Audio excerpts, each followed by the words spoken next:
I don't love my wife. I haven't for a long time. She doesn't even realize it. Maybe because she stopped seeing me years ago, too. But here's the part that no one gets. I'm still here, and I'll probably never leave, even if it's killing me slowly.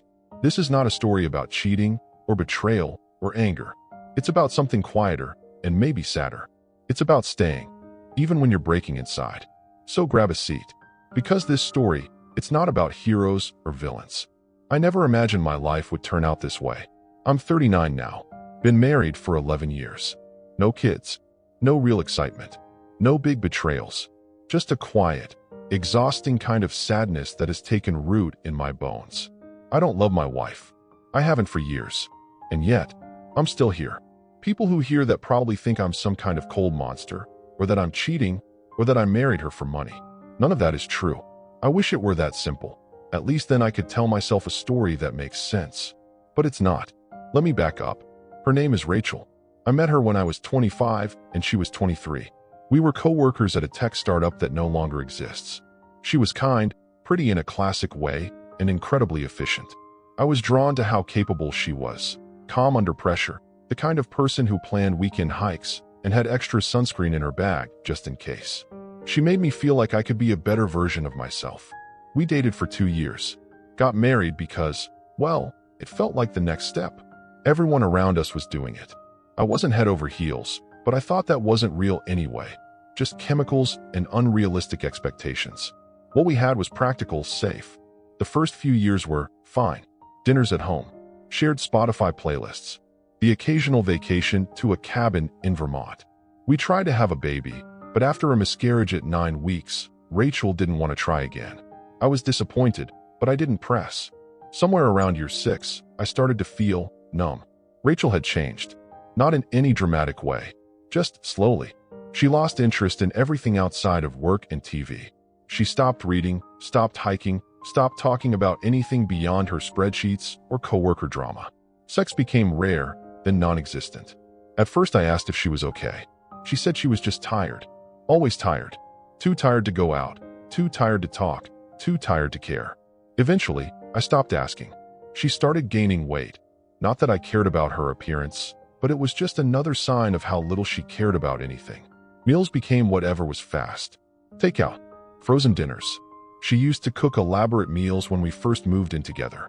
Now, even heating soup seemed like too much effort. She'd come home, change into an oversized sweatshirt, and melt into the couch. I'd try to make conversation. She'd grunt. I'd suggest watching a movie. She'd pick reruns of NCIS or Law and Order. Every single night. One night, I brought home a book I thought she'd like. She laughed and said, "I don't have time to read fiction anymore."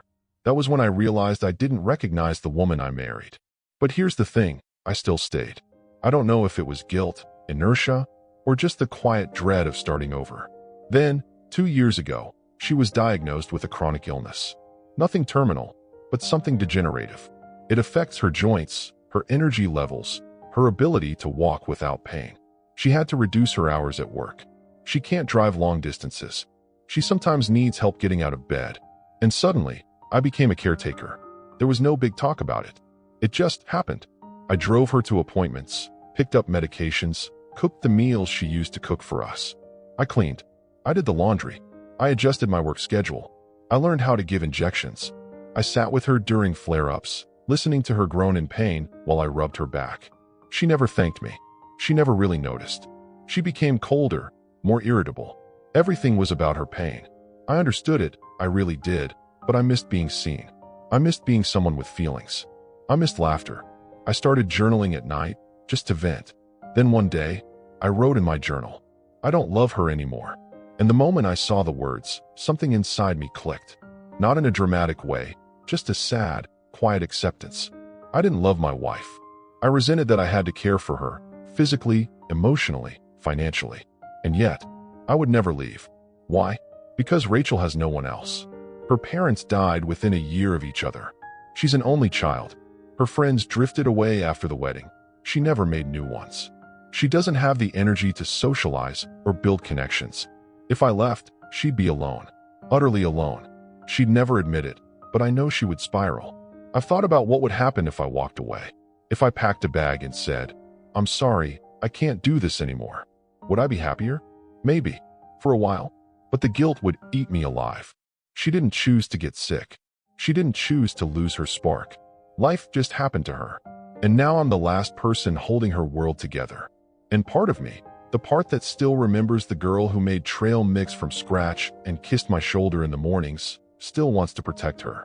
But here's the dark part. And this is where I feel like a terrible person. Sometimes I fantasize about her dying. Not violently. Just quietly. Peacefully. In her sleep. I picture the phone call. The funeral. The pitying looks. The freedom. The guilt. The relief. I hate myself for thinking that. But I do. Other times, I imagine cheating. I've had women flirt with me. At conferences. At work. On Reddit. I've never followed through. Not once. But I've thought about it. I've imagined a warm body. A conversation where someone looks into my eyes and listens. A woman who laughs at my jokes. Who touches my hand. Who asks how I'm doing.